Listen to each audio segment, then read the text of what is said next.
நாமத்தில் பிதாவே, ஆமென். இன்று தேவ ஆலோசனைக்கு அல்லது இந்த காலை வேளையில கர்த்தருடைய வார்த்தையாக நம்ம எதை பார்க்க போறோம்னா, ரொம்ப ஃபெமிலியரான ஒரு வசனம், எல்லாருக்கும் பிடிச்ச ஒரு வசனம். அந்த வசனத்துல இருந்து நாம இன்னைக்கு பார்க்க போறோம்.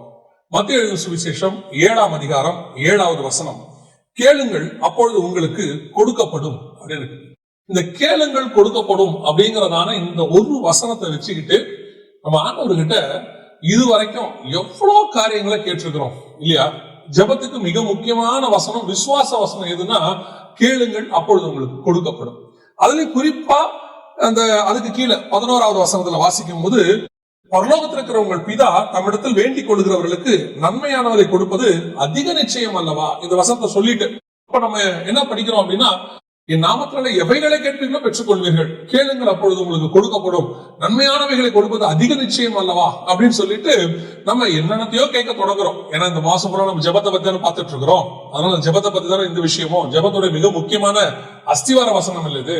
அப்போ இந்த கேளுங்கள் கொடுக்கப்படும் அப்படிங்கறத வச்சுக்கிட்டு நம்ம என்னென்ன கேட்டிருக்கிறோம் ஆண்டவர்கிட்ட, இது வரைக்கும் நம்ம என்னென்ன கேட்டிருக்கிறோம்ன்றது இருக்கட்டும். உண்மையிலேயே கேளுங்கள் கொடுக்கப்படும் சொன்னவர் என்ன கேளுங்கள்னு சொல்லியிருக்கிறார். அவர் எல்லாத்தையுமே தெளிவா எழுதிதான் வச்சிருக்கிறார்.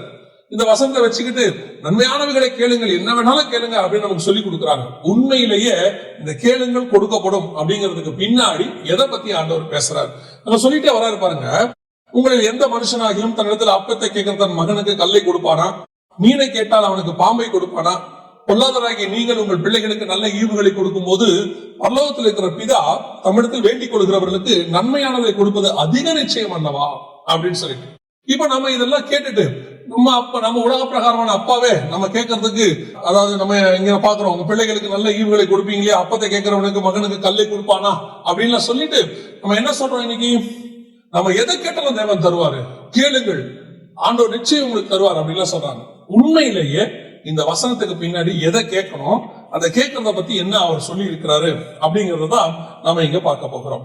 எங்க பார்க்க போறோம்? இதே வசனம், இதே சம்பவம் லூக்கா எழுதின சுவிசேஷம் 11ஆம் அதிகாரத்தில் 10வது வசனத்துல இருந்து வருது. நான் 10வது வசனத்துல இருக்கிறத வாசிக்கிறேன். ஏனென்றால் கேட்கிற எவனும் பெற்றுக் கொள்கிறான், தேடுகிறவன் கண்டடைகிறான், தட்டுகிறவனுக்கு திறக்கப்படும். உங்களிடத்தில் தகப்பனாய் இருக்கிற ஒரு இடத்தில் மகன் அப்பம் கேட்டால் அவனுக்கு கல்லை கொடுப்பானா? மீனை கேட்டால் மீனுக்கு பதிலாக பாம்பை கொடுப்பானா? முட்டையை கேட்டால் அவனுக்கு தேளை கொடுப்பானா? பொருளாதாராகிய நீங்கள் உங்கள் பிள்ளைகளுக்கு நல்ல ஈவுகளை கொடுக்க அறிந்திருக்கும் போது பரம பிதாவானவர் தம்மிடத்தில் வேண்டிக் கொள்ளுகிறவர்களுக்கு, இங்க ஒரு சின்ன ஸ்டாப் நான் கொடுக்கிறேன், ஏன்னா இங்கதான் விஷயமே இருக்கு. நன்மையானவைகளை பிதா கொடுப்பது அதிக நிச்சயம் அல்லவா அப்படின்னு சொல்லிட்டு நாம அந்த நன்மையானவைகள் அப்படிங்கிற இடத்துல இந்த பூமிக்குரிய எல்லா ஆசீர்வாதங்களையும் அந்த இடத்துல கொண்டாந்துட்டு எல்லாத்தையுமே நம்ம கேட்கிறோம். கிருபையா ஆண்டவர் சில காரியங்களையும் கொடுக்கிறார், இல்லைன்னு நான் சொல்லல. ஆனா உண்மையிலேயே இந்த கேளுங்கள் தரப்படும் அப்படிங்கிறதுக்கு எதை கேட்க சொல்லி இருக்கிறாரு அப்படின்னா, கீழே பிதாவானவர் தம்மிடத்தில் வேண்டிக் கொள்கிறவர்களுக்கு பரிசுத்த ஆவியை கொடுப்பது அதிக நிச்சயம் அல்லவா? லூக்கா எழுதின சுவிசேஷம் 11ஆம் அதிகாரம் 13வது வசனத்துல இருக்கு. அப்ப கேளுங்கள் கொடுக்கப்படும் அப்படின்றது எதற்காக அப்படின்னா, பரிசுத்த ஆவிக்காக. ஏன் அப்படின்னு கேட்டீங்கன்னு சொன்னா, அதுக்கு முன்னாடி 2000 வருஷமா பரிசுத்தவான்கள், பழைய ஏற்பாட்டு பரிசுத்தவான்கள், நீதிமான்கள் அத்தனை பேர் இருந்தாலும், அவர்கள் தேவ ஆவியை பெற்றிருந்தாலும் அந்த பரிசுத்த ஆவியானவர் அவர்களுக்குள்ள தங்கி வாசம் பண்ணவில்லை, அவர்களை சகல சத்தியத்துக்குள்ள நடத்தவில்லை. காரணம், இயேசு கிறிஸ்துவினுடைய அந்த வெளிப்பாடு வந்தாதான் பரிசுத்தாவி வர முடியும். ஆனா இயேசுங்கிற நாமமே அவங்களுக்கு கிடையாது. அதனாலதான் வசனம் சொல்லுது, அவர்கள் நம்மை அல்லாமல் பூர்ணராகாதபடிக்கு விசேஷத்த நன்மையான ஈவை நமக்கு ஆண்டவர் வச்சிருந்தார். நன்மையானது ஒன்றை நமக்கு ஆண்டவர் வச்சிருந்தார். எது? இந்த பரிசுத்த ஆவியானவர். எதை கேட்கணும்? வசனம் தெளிவா சொல்லுது, நீங்கள் பரிசுத்த ஆவியை கேட்டால் பிதா கொடுப்பது அதிக நிச்சயம் அல்லவா? அப்ப அதுக்கு முன்னாடி உள்ளவங்க எல்லாம் என்ன கேட்டாங்க? ஆபிரகாம்ல இருந்து எல்லாருமே என்னதான் கேட்டாங்க? இதெல்லாம் எடுத்துக்கொண்டு பாருங்க. ஆபிரகாம் தனக்கு பிள்ளை இல்லையே அப்படின்னு சொல்லி கேட்டார். அப்புறம் இந்த தேசத்தை நான் எதனால் சுதந்திரத்துக் கொள்ளுவேன் அப்படின்னு கேட்டார். அதுக்கப்புறம் ஈசாக்கு துறவை தோண்டும் போது அவர் வேண்டிக் கொண்டார், துறவை பத்தி பேசுறார். யாக்கோபு மீண்டும் இந்த தேசத்துக்கு என்னை கொண்டு வந்தால் அவர் அதை பத்தி தான் பேசுறார். நீங்க எல்லாத்தையும் பாருங்க, இந்த பூமிக்குறதை பத்தி பேசுவாங்க. இவங்க எல்லாருமே ஒரு பீரியட், ஒரு காலகட்டத்துக்கு பிறகு கூட எபிரேயர் 11ல நம்ம வாசிக்கிறோம். எதை பத்தி வாசிக்கிறோம்? அவர்கள் தெளிவா வசனம் சொல்றது, இதையெல்லாம் இதிலும் மேன்மையான பரமதேசத்தையும் அவர்கள் விரும்பினார்கள். ஆனா பரிசுத்த ஆவியில நிறைஞ்சு அந்த பரிசுத்த ஆவியை கேட்டு, இந்த பரிசுத்த ஆவியை பழைய ஏற்பாட்டுல கேட்ட ஒரு ஆள் யாரு அப்படின்னா தாவீது மட்டும்தான். இந்த தாவீது அந்த பரிசுத்த ஆவிய இழந்து போக விரும்பல. இப்ப சிம்சோனுக்கு ஆவியாளர் வந்துட்டு போறாரு, அவருக்கு அது ஒரு பெரிய விஷயமா தரல. இப்போ தானியலா இருக்கட்டும், யோசேப்பா இருக்கட்டும், அவங்க வெளிப்பாடுகளை கொடுக்குறாங்க. அந்த சொப்பனத்துக்கு வெளிப்பாடுகள் கொடுக்கும்போது தேவ ஆவியை பெற்ற மனுஷன் அவங்க பேர் வாங்குறாங்க. ஆனா இந்த பரிசுத்த ஆவி தங்கி, இப்போ எசேக்கியேல் எடுத்துக்கொள்ளுங்களேன், வசனம் தெளிவா சொல்லுது, ஆவியானவர் என்னை தலைமையை பிடித்து கொண்டு போனார்னு இருக்கு.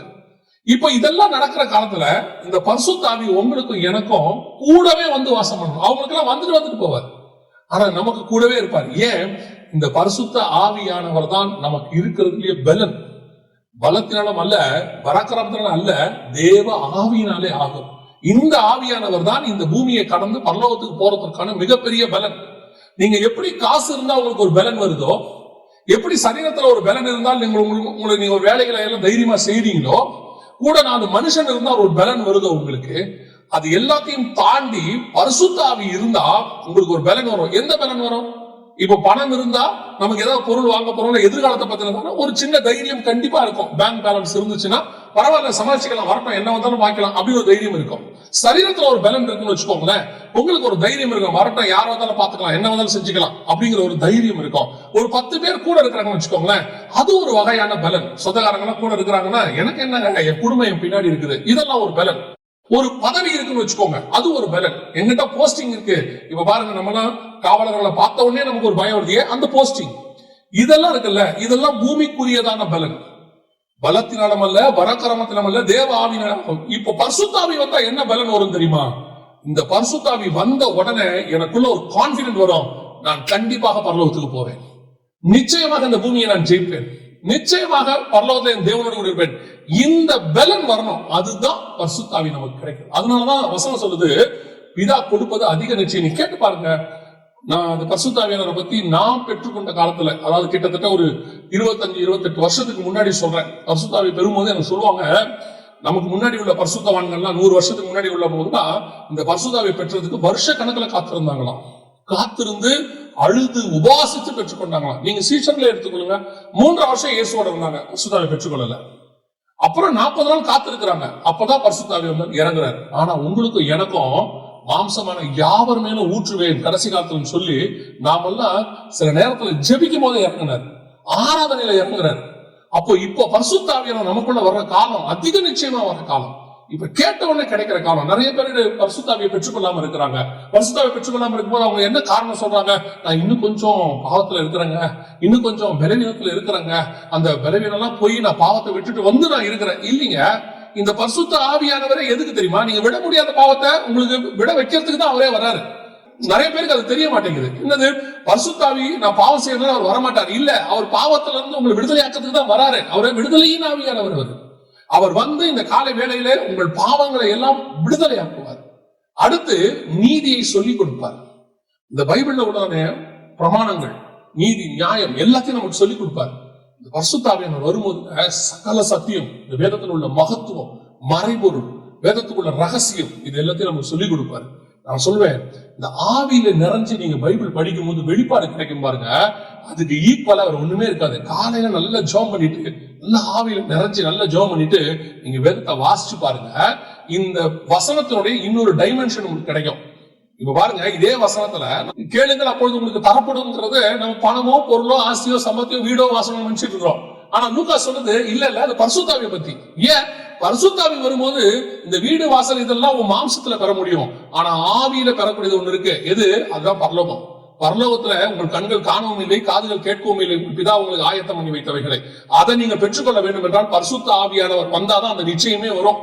அதனாலதான் ஒருவன் ஜலத்தினாலும் ஆவியினாலும் பெறவாவிடில் பரலோக ராஜ்யத்தில் பிரவேசிக்க முடியாது. ஏன்? அந்த நிச்சயமே அங்கதான் இருக்கு. அந்த பரிசுத்த ஆவியை நீங்கள் பெற்றுக்கொண்டால் மட்டுமே பரலோக ராஜ்யத்துக்குள் பிரவேசிக்க முடியும். சோ இந்த பரிசுத்த ஆவியானவர் வரும்போது உங்களுக்கு அந்த நீதியை சொல்லிக் கொடுப்பார். எப்படி போகணும், என்ன செய்யணும், எப்படி நம்ம இந்த பூமியில பிதாவை நம்ம எப்படி கனப்படுத்தணும், பரலோகத்துக்கு போறதுக்கு என்ன செய்யணும், இதெல்லாம் நமக்கு சொல்லிக் கொடுப்பார். அதை விட மிக முக்கியமானது இன்னொன்னு தெரியுமா? நியாய தீர்ப்பு. இந்த நியாய தீர்ப்பை பத்தி நமக்கு ஒரு உணர்வு கொடுப்பாரு. இந்த நியாய தீர்ப்பை பத்தின உணர்வு எதுக்கு அப்படின்னு கேட்டீங்கன்னா, நிறைய பேர் வந்து பயமுறுத்துறதுக்கு அப்படின்னு நினைச்சுக்கிறாங்க. நான் வாசிச்ச வரைக்கும் இந்த நியாய தீர்ப்பை பத்தி அவர் சொல்லும் போது, யோவான் எழுதின சுவிசேஷம் 16ஆம் அதிகாரத்துல நியாய தீர்ப்பை பத்தி அவர் என்ன சொல்றாரு? இந்த உலகத்தின் அதிபதி நியாயம் தீர்க்கப்பட்டதனாலே நியாய தீர்ப்பை குறித்தும் கண்டித்து உணர்த்துவார். அப்ப நியாய தீர்ப்பு எதை பத்தி சொல்றாரு? நியாய தீர்ப்பு உலகத்தின் அதிபதி நியாயம் தீர்க்கப்பட்டதுனால நியாய தீர்ப்பை குறித்து கண்டித்து உணர்த்துவார். அப்படின்னா உலகத்தின் அதிபதினா பிசாசு நியாயம் தீர்க்கப்பட்டான். என்ன நியாயம் தீர்க்கப்பட்டான்? கீழே தள்ளப்பட்டு அவன் தலை நசுக்கப்பட்டு விட்டது. அவன் கொண்டு வந்த மரணம் ஜெயமாய் விழுங்கப்பட்டு விட்டது. இனி இயேசுவை ஏற்றுக்கொள்கிறவர்கள் பரலோகத்திற்கு போகிறதுக்கு எந்த தடையும் இல்லை. இப்போ அது வரைக்கும் நியாய தீர்ப்பை குறித்து கண்டித்து உணர்த்துவார்னா என்ன? அவர் பரலோகத்துக்கு போக விடாமல் தங்கள் வீடுகளுக்கு போக விடாமல் தடுத்தவன் இவனே அப்படின்னு சொல்லுது. அப்ப யாரை பத்தி சொல்லப்பட்டிருக்கிறது? பிசாசை பத்தி சொல்லப்பட்டிருக்கிறது. எது வீடு? தேவனுடைய வீடு, பரலோகத்துக்கு போக விடாமல் தடுத்தவன் இவனே. இப்போ அவனை நம்ம ஜெயிச்சிட்டோம், நமக்கு நியாய தீர்ப்பு ஜெயிக்கப்பட்டாகி விட்டது. அதனாலதான் சபையை பார்த்து ஆண்டவர் சொல்றாரு, மீட்கப்படுகிற சபையை பார்த்து ஆண்டவர் சொல்லக்கூடிய ஒரு வார்த்தை வெளிப்படுத்தின விசேஷம் 2ஆம் அதிகாரம் 11ஆம் வசனம். ஆவியானவர் சபைகளுக்கு சொல்லுகிறதை காதுள்ளவன் கேட்க கடவன். ஜெயம் கொள்ளுகிறவன் 2ஆம் மரணத்தினால் சேதம் அடைவதில்லை. எது 2ஆம் மரணம்? வெளிப்படுத்தின விசேஷம் 20ஆம் அதிகாரம் 14வது வசனம் சொல்லுது, அப்பொழுது மரணமும் பாதாளமும் அக்கினி கடலிலே தள்ளப்பட்டது. இது 2ஆம் மரணம், நரகத்துக்கு போறது. அப்ப ஜெயம் கொள்ளுகிறவன் எவனோ அவனுக்கு 2ஆம் மரணத்தில் சேதப்படுவதில்லை, நரகத்தால் சேதப்படுவதில்லை. இது சபை நரகத்தால் சேதப்படுவதில்லை. ஏன் சபை நரகத்தால் சேதப்படுவதில்லை? சாத்தானை ஆண்டவர் ஜெயித்திருக்கிறார். யாருக்காக? சபைக்காக. சபை யாரு? மணவாட்டி சபை. மணவாளன் தன் மணவாட்டிக்காக ஜெயிச்சிருக்கிறாரு. இந்த நிச்சயத்தை யார் கொடுக்கிறா தெரியுமா? பரிசுத்த ஆவியானவர் கொடுக்கிறாரு. நீ பரலோகத்துக்கு போற, நரகத்துக்கு போக முடியாது. ஆண்டவர் மீட்டெடுத்திருக்கிறாரு. அன்லெஸ் நீ துணிகரமா பாவம் செஞ்சா போவ, அது வேற விஷயம். இப்போ இயேசு கூடவே இருந்து பாதாளத்துக்கு போன ஒரு ஆள் தான் யூதாஸ் காரியத்து. இப்ப நிறைய பேர் அது வேற போதிக்கிறாங்க. நீ நரகத்துக்கே போக மாட்ட, உனக்கு பாதாளமே கிடையாது, நித்தியமா உனக்கு கொண்டு போயிறாங்க. இல்ல, நீ மறுதலித்து போயிட்டீங்கன்னா நீ பாதாளத்துக்கு போறதுக்கும் வாய்ப்பு இருக்கிறது.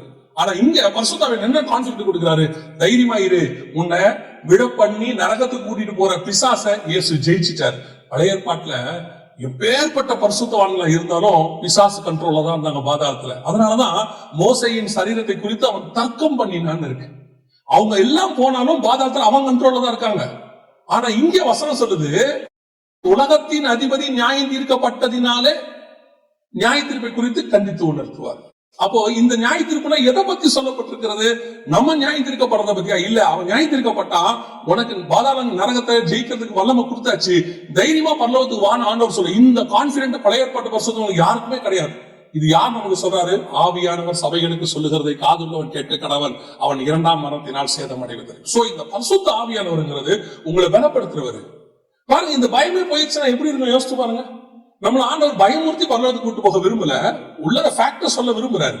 ஆனா இந்த பயமே போயிடுச்சுன்னு வச்சுக்கோங்க, நான் நரகத்துக்கு என்ன பண்ணாலும் நரகத்துக்கு தான் போவேன். பழைய ஏற்பாட்டுல அதான் யாக்கோபு சொல்றாரு, நரைமேறி துக்கத்தோடு கூட பாதாளத்தில் இறங்க பண்ணுகிறீர்கள். சங்கீதக்காரர் சொல்றான், நான் பாதாளத்தில் போய் என் படுக்கையை போட்டாலும். சோ அவங்க என்ன பண்ணாலும் பாதாளத்துக்கு போகிற எண்ணம் இருந்துச்சு. அவங்க என்ன பண்ணாலும் வாக்குத்தத்தம் பண்ணப்பட்ட அடைய முடியாதுங்கிறது அவங்க தெரிஞ்சு போச்சு. ஆனா உங்களுக்கு எனக்கும் நம்ம ஒழுங்கா வாழ்ந்தா பரலோகத்துக்கு போலாங்கிறது நமக்கு ஓப்பன் ஆயிடுச்சு. இவ்வளவு பெரிய கான்பிடென்ட் யார் கொடுக்கிறா? பரிசுத்த ஆவியானவர் கொடுக்கிறாரு. இந்த பரிசுத்த ஆவியை நீங்க கேளுங்கள், அப்பொழுது பெற்றுக் கொள்வீர்கள். அது எதை கேட்க சொல்றாங்க? பிதாவை போய் எதை கேட்கணும் யோசிச்சு பாருங்க. இப்போ நீங்க ஒரு பெரிய முதலமைச்சரையோ பிரதமரையோ ஜனாதிபதியோ அல்லது அமெரிக்க ஜனாதிபதியோ பார்க்க போறீங்க. பார்க்க போகும்போது அவர் சொல்றாரு, நீங்க எங்கிட்ட என்ன வேணும் கேளுங்க, நான் உங்களுக்கு கொடுக்க விரும்புறேன் அப்படின்னு சொன்ன உடனே அவர்கிட்ட போயிட்டு எனக்கு ஒரு டெய்ரி மில்க் சாக்லேட் வாங்கி தரீங்களான்னு கேட்டா எப்படி இருக்கும்? அவர் என்ன யோசிப்பாரு? ஏன்பா அதை நீயே வாங்கிக்கலாமே, உன்னாலே வாங்க முடியுமே. உன்னால வாங்க முடியாத, என்னால மட்டுமே கொடுக்க முடிஞ்ச ஒன்னை கேட்டினா அதான் வேல்யூ. நம்மளால வாங்க முடியாத, அவரால் கொடுக்க முடிஞ்ச ஒண்ணு நீ கேளு, அதுதான் வேல்யூ. அவர் தான் கேட்கணும். அப்போ பிதா கிட்ட கேட்கும்போது எதை கேட்கணும்? வீடு வாசல் இங்க இருக்கிறது இதெல்லாம் நீயே சம்பாதிக்கலாம், நம்மளே சம்பாதிக்கலாம், நம்மளாலே முடியும். ஒரு உலக மனுஷனே 4000 கோடி ரூபாய்க்கு வீடு கட்டி இருக்கிறானா? ஒரு உலக மனுஷனே கிரேட் வால் ஆஃப் சைனா கட்டியிருக்கான். ஒரு உலக ராஜாவே மிகப்பெரியதான வேர்ல்டு வண்டர்ஸ் எல்லாம் கட்டி இருக்கிறாங்க. அப்ப மனுஷனால் அதெல்லாம் முடியும். நம்மால் முடியாததும் அவரால் மட்டும் முடிந்ததும் எதுவோ அதைத்தான் கேட்கணும். அதைத்தான் சொல்றாரு, கேளுங்க கொடுக்கப்படும். எது? அது வரைக்கும் பழைய ஏற்பாட்டை எந்த பரிசுத்தவான்கள் எப்படி கேட்டாலும் கிடைக்காத சர்வ வல்லமை உள்ள பரிசுத்த ஆவியானவரை கேளுங்கள், அப்பொழுது அவர் உங்களுக்குள்ளே வந்து வாசம் பண்ணுவார். உள்ளங்கால் பதிக்க இடமில்லாதபடியினாலே புறப்பட்டு பேழைக்குள் வந்துருச்சு இருக்கு. ஞான அர்த்தம் என்னன்னா, பரிசுத்தாவி 4000 வருஷமா பூமியில இறங்கறதுக்கு இடமே இல்ல, எந்த மனுஷனும் இல்ல. அவர் போயிட்டார் திருப்பி. அவர் ஜலத்தின் மேல் அசைவாடி கொண்டே இருந்தாரு. அந்த ஜலத்தின் மேல் அசைவாடுறவருக்கு ஒரே ஒரு ஸ்தலம் கிடைச்சிச்சு கால் பதிக்கிறதுக்கு. இதுதான் யோர்தானிலிருந்து இயேசு வெளியே வருகிறார். ஜலத்தின் மேல் அசைவாடி கொண்டு ஆவியானவர் அவர் மேல் இறங்கினார். இப்ப இந்த இயேசு கிறிஸ்துவின் வழியாக உங்களுக்கும் எனக்கும் பரிசுத்த ஆவியானவர் நமக்குள்ளே வருவதற்கு வாய்ப்பு கிடைச்சிருக்கு. இந்த ஆவியானவரை கேட்க சொல்றார். இதை கேளுங்கள், அப்பொழுது உங்கள் சந்தோஷம் நிறைவா இருக்கும்படி உங்களுக்கு பிதா கொடுப்பாரு. அவர் முன்னாடி அழகா சொல்லிட்டார் பாருங்களேன். பொல்லாதவராகிய நீங்கள் அப்போ தேளு மீன் இதெல்லாம் கொடுப்பீங்க, நான் பரிசுத்த ஆவியை கொடுப்பேன். இந்த பரிசுத்த ஆவிதான் நமக்கு பிதா கொடுக்க மிக முக்கியமான விஷயம். கொலோசியர் 3:1 தெளிவா சொல்லுது, நீங்க எதை கேட்கணும் தெரியுமா? பிதாவின் வலது பார்சத்தில் இருக்கிற மேலானவைகளையே நாடுங்க. அதை கேளுங்க. அதை காலை வேளையில ஆண்டவருக்கு அந்த மாதிரி காரியங்களை கேளுங்க, மேன்மையானது கேளுங்க. நான் திருப்பி ஒரே ஒரு விஷயத்தை மட்டும் சொல்லிட்டு நான் உங்களுக்கு இன்னைக்கு காலையில பரிசுத்த ஆவிக்காக நான் ஜெபம் பண்ணி முடிக்க போகிறோம். என்ன தெரியுமா, நான் சொன்னதுதான் திருப்பியும் சொல்றேன். இது இந்த லைனை மனசுல வச்சுக்கோங்க. இதை மனசுல வச்சுக்கிட்டு ஆண்டவர்கிட்ட பேசுங்க, கேளுங்க. என்ன தெரியுமா, உங்களால வாங்க முடியாததும் வேற யாராலையும் கொடுக்க முடியாததையும் ஆண்டவர்கிட்ட கேட்கணும். நம்மளால வாங்க முடிஞ்சதையும் ஆண்டவர்கிட்ட கேட்க கூடாது, வேற மனுஷனால கொடுக்க முடிஞ்சதையும் ஆண்டவர்கிட்ட கேட்க கூடாது. நான் கேட்கறது எது தெரியுமா, ஆண்டவரே என்னால என்ன பண்ணாலும் அதை வாங்க முடியாது, ஆண்டவரே வேற எந்த மனுஷனாலையும் அதை கொடுக்க முடியாது. இயேசு சொல்றாரு, ஒருவரும் கொடுக்க கூடாததும் இருக்க கூடாததுமான சந்தோஷத்தையும் சமாதானத்தையும் நான் உங்களுக்கு அதை கேட்கணும். அதான் கேட்கணும்.